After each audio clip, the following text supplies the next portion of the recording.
નમસ્કાર બાળકો, ગયા વિડીયોની અંદર આપણે સંતુલન અચળાંક કેવી રીતે લખવો એની ચર્ચા થઈ હતી.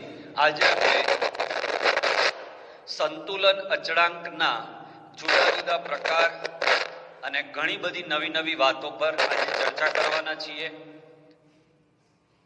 ધારો કે એક પ્રક્રિયા છે H2 gas plus I2 gas reversible 2HI gas. હવે જો તમને રકમમાં દાખલાની રકમમાં આપેલી માહિતી સાંદ્રતા સ્વરૂપે હોય, એટલે કે મોલારિટી એકમમાં હોય, તો એના સંતુલન અચળાંકને શું કહેવાય? તો એના સંતુલન અચળાંકને Kc કહેવાય, જ્યાં C નો મતલબ કોન્સન્ટ્રેશન. બરાબર. સાદા સંતુલન અચળાંક કે જેમાં બધું આવી જાય એને K ઇક્વિવેલન્ટ કહેવાય, KEQ. પણ તમને ચોક્કસ ખબર હોય રકમની અંદર આપેલી બધી માહિતી મોલારિટી કે ભાઈ H2 ની સાંદ્રતા આટલી, I2 ની આટલી, HI ની આટલી, ત્યારે સંતુલન અચળાંકને Kc કહેવાય. ઓકે, તો Kc કેવી રીતે લખાય? તો Kc નું સૂત્ર કાલે શીખવાડ્યું હતું એ જ આવે. નિપજની સાંદ્રતા ભાગ્યા એક મિનિટ, ઓડિયો ડિસ્ટર્બન્સ છે.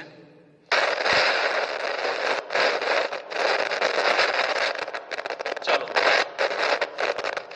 નિપજની સાંદ્રતા એટલે HI ભાગ્યા પ્રક્રિયકની સાંદ્રતા, એટલે પ્રક્રિયકની સાંદ્રતા H2 અને I2 આવશે. એક મિનિટ,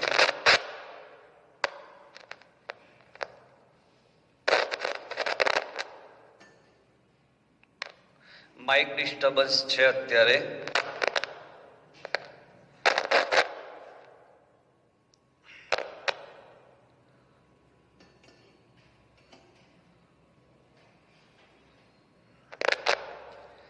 ચલો, નિપજની સાંદ્રતા ભાગ્યા પ્રક્રિયકની સાંદ્રતા, આગળનો આંકડો ઉપર જાય એટલે આ જે 2 છે એ અહીંયા ઘાતમાં જાય એટલે HI નો સ્ક્વેર. તો અહીંયા સાંદ્રતા થઈ. એક બીજો પોઈન્ટ પણ આજે શીખી લઈએ, એકમ. તો એકમ કેવી રીતે નક્કી થાય? બહુ સહેલી વાત છે. તો એકમમાં અંશમાં સાંદ્રતાનો સ્ક્વેર છે એટલે મોલારિટીનો સ્ક્વેર. નીચે આનો એકમ મોલારિટીની 1 ઘાત, આનો એકમ પણ મોલારિટીની 1 ઘાત. તો જવાબ આવ્યો મોલારિટી સ્ક્વેર ભાગ્યા મોલારિટી સ્ક્વેર ઉડી ગયો એટલે સંતુલન અચળાંક આપેલી પ્રક્રિયા માટે એકમ રહિત છે. બરાબર. દરેક પ્રક્રિયામાં આવું કરવાનું, બહુ સહેલી મેથડ છે. એકમ જે હવે ઉપર 4 ઘાત હોય, નીચે 2 ઘાત હોય, તો 2 ઘાત અને ઉપરની 4 ઘાત ઉડી જાય તો એકમ આવે મોલારિટીનો સ્ક્વેર. બહુ સહેલું છે. હવે જે વાત છે એ મેઇન, જો રકમમાં પ્રક્રિયાના ઘટકો વાયુરૂપ હોય ત્યારે, ક્યારની વાત છે મિત્રો? વાયુરૂપ. તો જો G અને G એટલે વાયુરૂપ છે. વાયુરૂપ હોય ત્યારે દબાણ આપ્યું હોય તો દબાણનો ઉપયોગ કરીને દાખલો ગણાય. ત્યારે તમારે સંતુલન અચળાંકને, ત્યારના સંતુલન અચળાંકને Kp કહેવાય, જ્યાં P નો મતલબ પ્રેશર. જો તમારા રકમની અંદર સાંદ્રતા આપી હોય તો આ સૂત્ર આવે. પણ જો તમારા પ્રક્રિયકો વાયુરૂપ હોય તો વાયુરૂપ પ્રક્રિયકો માટે સાંદ્રતા બરાબર દબાણ થાય. બરાબર. તો સાંદ્રતાને બદલે દબાણ આપ્યું હોય, એમ કે H2 + I2 reversible 2HI ગેસમાં H2 નું સંતુલન દબાણ આટલું છે, I2 નું આટલું ને HI નું આટલું, તો સંતુલન અચળાંક ગણો તો કેપી ગણવાનો કીધો કહેવાય. અને 1 મોલર 2 મોલર 0.1 મોલર એવું આપ્યું હોય તો કેસી શોધવાનો કહેવાનો. બરાબર? ક્લિયર બંને વચ્ચે ડિફરન્સ? ઓકે. તો કેપી કેવી રીતે લખાય? તો કેપી નું સૂત્ર, ડોન્ટ વરી, કેપી નું સૂત્ર પણ એ જ રીતે આવશે. ત્યાં સાંદ્રતા હતું, અહીંયા દબાણ. HI નું દબાણ ભાગ્યા H2 નું દબાણ ઇન્ટુ I2 નું દબાણ. હવે અહીંયા ઘાત 2 હતી એટલે અહીંયા સ્ક્વેર થાય. બસ બધું એનું એ. અહીંયા સાંદ્રતા છે, અહીંયા દબાણ છે. બરાબર? અને આપણે ચેપ્ટર નંબર 5 માં શીખ્યા હતા, ચેપ્ટર નંબર 5 માં ડાલ્ટનના નિયમમાં શીખ્યા હતા કે કોઈ પણ ઘટકનું દબાણ એ તે ઘટકના મોલંશ અને કુલ દબાણના ગુણાકાર જેટલું હોય છે. બરાબર? તો આ ક્યારે લખાય અને આ ક્યારે લખાય એ મેં તમને ક્લિયર કર્યું મિત્રો. આ ત્યારે લખાય જ્યારે રકમમાં તમને સાંદ્રતા આપી હોય, અને આ સૂત્ર ત્યારે લખાય જ્યારે રકમમાં તમને દબાણ આપ્યું હોય. હવે આના એકમની વાત કરું તો જુદા જુદા એકમ હોય બાળકો. બરાબર? દબાણના તો કેટલા બધા એકમ છે? બાર, એટમોસ્ફિયર, પાસ્કલ, આ બધા છે દબાણના એકમો. બરાબર? ઘણા છે બીજા. ચેપ્ટર 1 ના જીનીટમાં ચલાવ્યું MMHG. તો અત્યારે આનો એકમ શું આવશે? સમજી લો કે દબાણ તમને વાતાવરણ એકમમાં આપ્યું તો ATM નો સ્ક્વેર ભાગ્યા નીચે ATM આનો અને આનો પણ ATM. તો 2 વાર ATM થયો તો અંશમાં આવશે ATM નો સ્ક્વેર અને છેદમાં પણ આવશે ATM નો સ્ક્વેર. ઉડી જાય એટલે આ આવશે એકમ રહિત. ઓકે. હવે એક જોરદાર પોઈન્ટ તમને શીખવાડું. આ તો ખબર પડી ગઈ કે ક્યારે કેસી અને ક્યારે કેપી, પણ એવું બને કે રકમમાં તમને સાંદ્રતા આપી હોય અને શોધવાનું કેપી કે, તો શું કરવાનું? અથવા આથી ઉલટું, રકમમાં તમને દબાણ આપ્યા હોય અને શોધવાનું કેસી કે, તો શું કરવાનું? ઇટ મીન્સ કે જો દબાણ આપ્યું હોય તો કેપી શોધવાનો અને કેપી ની મદદથી કેસી લાવવાનો. કેવી રીતે એ શીખવાનું છે. અને આથી ઉલટું, સાંદ્રતા આપી હોય તો કેસી મળે અને કેસી પરથી કેપી લાવવાનો. તો એના માટેની એક બેસ્ટ થિયરી જે બહુ જ પૂછાય છે, કેપી અને કેસી વચ્ચેનો સંબંધ, એ શીખવા જઈ રહ્યા છીએ. તો આટલું બોર્ડ વર્ક તમારી સામે મૂક્યું, એકદમ આઈ થિંક ક્લિયર હશે. સ્ક્રીનશોટ લઈ લો. હવે આપણે મોસ્ટ આઈએમપી થિયરી તરફ આગળ વધીએ છીએ. ચાલો.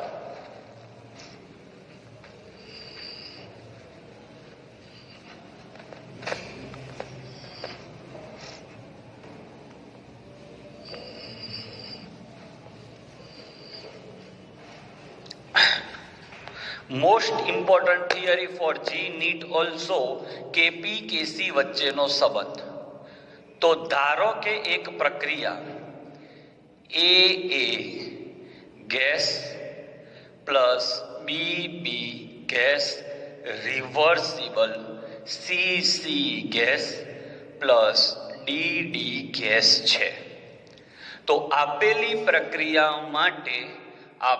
પ્રક્રિયા માટે કેપી કેસી વચ્ચેનો સંબંધ. તો સૌથી પહેલા તમને બધી વસ્તુ ગેસમાં આપી છે, તો આના માટે આપણે કેપી લખીએ. તો શું લખાશે?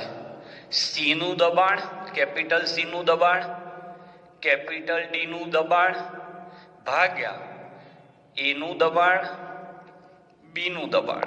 હવે શું કરવાનું? તો આગળ જે તત્વયોગમિતીય ગુણાંક છે એ ઘાતમાં જાય. એટલે સ્મોલ સી ઉપર, સ્મોલ ડી ઉપર, સ્મોલ એ ઉપર અને સ્મોલ બી ઉપર. ચલો ડન. આ થઈ ગયું દબાણ.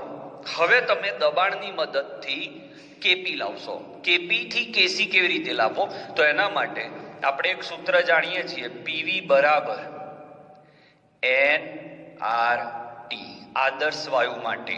તો દબાણ બરાબર N ભાગ્યા V ઇન્ટુ RT. હવે એકમ કદ દીઠ રહેલા મોલ, એટલે મોલ ભાગ્યા લીટર, તો એને મોલ ભાગ્યા લીટરનું શું કહેવાય? સાંદ્રતા. બરાબર? કારણ કે મોલ ભાગ્યા લીટર બરાબર સાંદ્રતા. ઓકે, તો સાંદ્રતાને આપણે સી કહીએ છીએ. તો હવે જ્યાં જ્યાં પી છે ત્યાં સીઆરટી મૂકીએ. જ્યાં જ્યાં પી છે ત્યાં સીઆરટી. તો પીસી તો અહીંયા લખાશે સીસી આરટી ની સી ઘાત. આર અને ટી ને કશું આપવાની જરૂર નથી, એ બધા માટે સેમ હોય. પીડી તો સીડી આરટી ની ડી ઘાત. બહુ જ સહેલો પ્રશ્ન. સી એ આરટી ની એ ઘાત, સી બી આરટી ની બી ઘાત. ડન. હવે આપણે કેપી બરાબર જે કોમન નીકળતું હોય કાઢી લઈએ. તો આરટી આરટી બધું કોમન નીકળે. તો અહીંયા આરટી ની સી ઘાત, આરટી ની ડી ઘાત, સીસી ની સી ઘાત, સીસી ની સી ઘાત, સીડી ની ડી ઘાત, છેદમાં આરટી ની એ ઘાત, અહીંયા આરટી ની બી ઘાત, છેદમાં સી એ ની એ ઘાત, સી બી ની બી ઘાત. તો કેપી બરાબર ઘાતનો સરવાળો, તો આરટી ની સી પ્લસ ડી એટલે નિપજોના મોલની સંખ્યા, સી પ્લસ ડી નિપજોના મોલની સંખ્યાનો સરવાળો, છેદમાં આરટી એ પ્લસ બી. આ થયો સાંદ્રતા વાળું પદ. તો સાંદ્રતા વાળા પદને શું કહેવાય? કેસી. જોઈ લો, કેપી ની સામે કેસી આવી ગયો એટલે કેપી આપેલો હોય તો કેસી મળે, અથવા કેસી આપેલો હોય તો કેપી મળે. હજી ચાલુ છે કામકાજ. આ પોઈન્ટ મેઇન છે, ધ્યાન રાખજો. સી એટલે સાંદ્રતા, ચોરસ કૌંસ લખો કે સી લખો, અર્થ એક જ થાય. કેપી બરાબર કેસી આરટી અંશમાં સી પ્લસ ડી, એમાંથી નિપજના વાયુરૂપ મોલ બાદ થાય. હવે કેપી બરાબર કેસી આરટી નો ડેલ્ટા એન ગેસ. કેમ?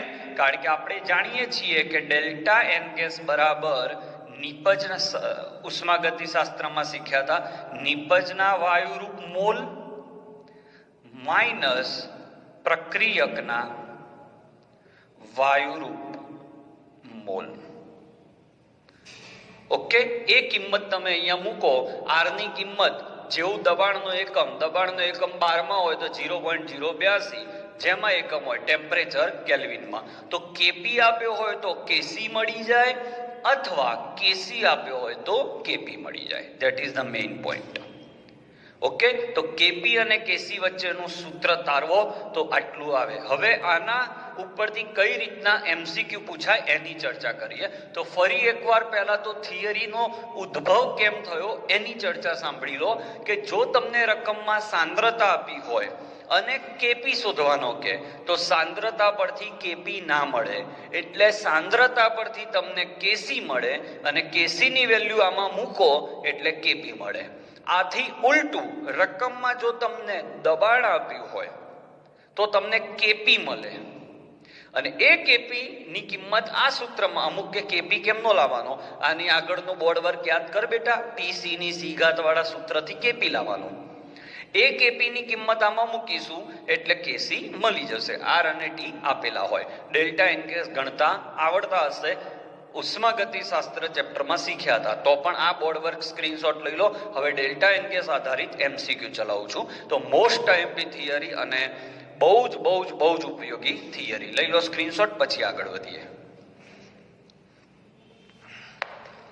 ઓકે, હવે કેપી કેસી વચ્ચેના જે સંબંધ છે એને અનુલક્ષીને સરસ 2-3 એમસીક્યુ ચલાવો એટલે તમે ક્લિયર થઈ જાઓ.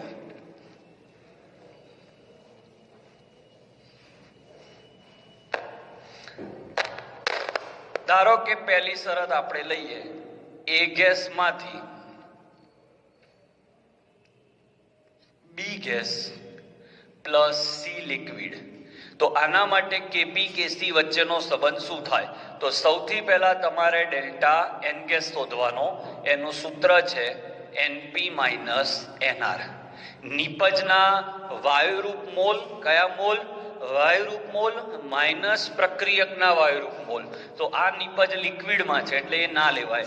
મિત્રો ઘણાને યાદ આવી ગયું કે આવું સૂત્ર આપણે ઓલરેડી ઉષ્માગતિશાસ્ત્રમાં ડેલ્ટા એચ બરાબર delta U plus delta N gas RT માં શીખ્યા હતા.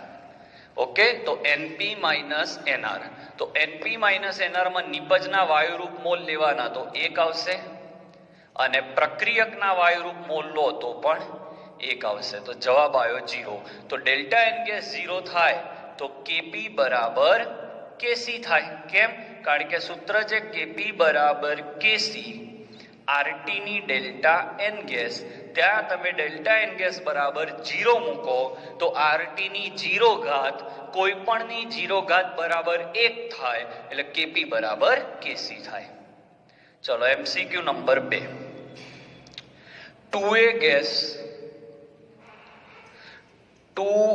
Gas plus B gas reversible 2c gas plus D solid. તો હવે આપણે ડેલ્ટા એન ગેસ ગણીશું સૌથી પહેલા. તો ડેલ્ટા એન ગેસની કિંમત જોઈએ આપણે. તો ડેલ્ટા એન ગેસ બરાબર એનપી માઇનસ એનઆર એટલે આ 2. આ તો લેવાય નહીં કારણ કે સોલિડ છે. આ ગેસના 2 મોલ ને આ ગેસના 1 મોલ એટલે -3 એટલે જવાબ આવ્યો માઇનસ. એનો મતલબ delta N gas less than 0 આવ્યો. Delta N gas less than 0 આવે એટલે કેપી બરાબર કેસી આરટી ડેલ્ટા એન ગેસમાં આ મૂલ્ય નેગેટિવ આવ્યું એટલે માઇનસમાં ઘાત આવી તો માઇનસની ઘાત છેદમાં જાય. જેમ કે અહીંયા -1 આવ્યો તો અહીંયા -1 આવ્યો તો આરટી ની -1 થાય. તો આરટી ની -1 છેદમાં જાય એટલે આરટી થઈ જાય. ઓકે, તો આ આવું બને કેપી બરાબર કેસી આરટી ની 1 ઘાત. આના માટે શીખવાડ્યું. તો આરટી છેદમાં જતો રહ્યો એટલે કેસી ને આરટી વડે ભાગો તો કેપી મળે. ઇટ મીન્સ કેપી નું મૂલ્ય કેસી કરતા ઓછું. જેની જોડે મારું પેમ્પલેટ અથવા ચોપડામાં લખ્યું હોય એ આ થિયરી ભણ્યા પછી ડેલ્ટા એચ બરાબર ડેલ્ટા યુ વાળી થિયરી જોઈ લેજો. એમાં પણ આવું હતું. એમાં સંબંધ હતો આની અને આની વચ્ચે. એમાં આપણે આની કિંમત મૂકતા હતા. આજે પણ એની જ કિંમત મૂકીએ છીએ. બહુ જ સરસ પ્રશ્ન. ચલો યાદ રાખવાના, સોલિડ લિક્વિડ ને ગેસમાં નહીં લેવાના, નહીં તો ભૂલ પડશે. ત્રીજો MCQ. 3a gas plus B liquid reversible 2c gas plus 2d gas. તો ડેલ્ટા એન ગેસ બરાબર એનપી માઇનસ એનઆર. તો નિપજના વાયુરૂપ મોલ 2 ને 2 4 અને પ્રક્રિયકના વાયુરૂપ મોલ 3. લિક્વિડ લેવાય નહીં. અહીંયા આવશે 1, ત્યાં આવશે 1. પડી ટપ્પી. તો ડેલ્ટા એન ગેસ બરાબર એનપી માઇનસ એનઆર બરાબર 4 - 3 બરાબર 1 થાય. તો અહીંયા તમે હવે ડેલ્ટા એન ગેસ ધન આવ્યો તો કેપી બરાબર કેસી આરટી ની ડેલ્ટા એન ગેસમાં ડેલ્ટા એન ગેસ ધન આવ્યો એટલે આરટી નો ગુણાકાર થશે કેસી જોડે અને ગુણાકાર થાય એટલે કેપી નું મૂલ્ય મોટું આવે. કોના કરતા? કેસી કરતા. તો કોષ્ટક શું બન્યું બાળકો કે જો ડેલ્ટા એન ગેસ બરાબર 0 હોય તો કેપી બરાબર કેસી. જો delta N gas greater than 0 હોય તો કેપી ગ્રેટર ધેન કેસી. અને જો delta N gas less than 0 હોય તો Kp is less than Kc. Okay, હવે આ આપણે કેપી કેસી ની વાત કરી, પણ ઘણીવાર કેએક્સ પણ આવી જાય જ્યાં એક્સ નો મતલબ થાય મોલ અંશ. તો એના સૂત્રો મેં પેમ્પલેટમાં કે એમાં આપેલા છે ને, તો હું લખાઈ દઉં છું અત્યારે. કેપી બરાબર ક્યાંક લખી લેજો ચોપડામાં, કેપી બરાબર કેએક્સ. આ પણ સાબિત કરવું હોય તો થાય, પણ અત્યારે ગણતરી કરવા નથી બેસવું. પી ની ખાલી પી ડેલ્ટા એન ગેસ. અને એ જ રીતે કેસી બરાબર કેએક્સ વી ની minus delta N gas. Okay, તો આજનો લેક્ચર ડેડિકેટેડ છે કેપી અને કેસી પર. આટલો સ્ક્રીનશોટ લઈ લો. થોડા હોમવર્કમાં પ્રશ્નો આપું એટલે તમારું કેપી અને કેસી નો કોન્સેપ્ટ એકદમ ઓકે થઈ જાય. Please take the screenshot, than I will give you some more examples to solve by yourself, and please take care કે એ homework કરજો જ properly. Please take the screenshot. Okay, હવે તમે સમજી ગયા છો આવતા લેક્ચરમાં શેની વાત થશે. આવતા લેક્ચરમાં કેસી ના 3 પ્રકાર મેં કયા હતા, કેસી ડેશ, કેસીએન વાળા, એની ચર્ચા થશે અને એના એમસીક્યુ. એટલે દરેક લેક્ચરમાં જે ટોપિક શીખીશું એ થરલી પ્રોપર શીખીશું. દાખલા છેલ્લે કરાવીશ આપણે.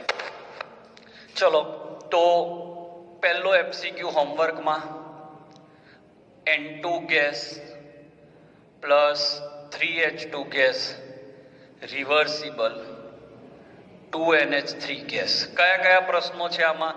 કેપી કેસી વચ્ચેનો સંબંધ, ડેલ્ટા એન ગેસ અને એકમ સાંદ્રતા વાળો પણ લખવાનો અને દબાણ વાળો પણ લખવાનો.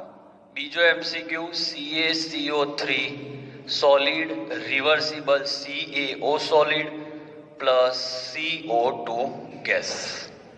ઓકે, ત્રીજો એમસીક્યુ છે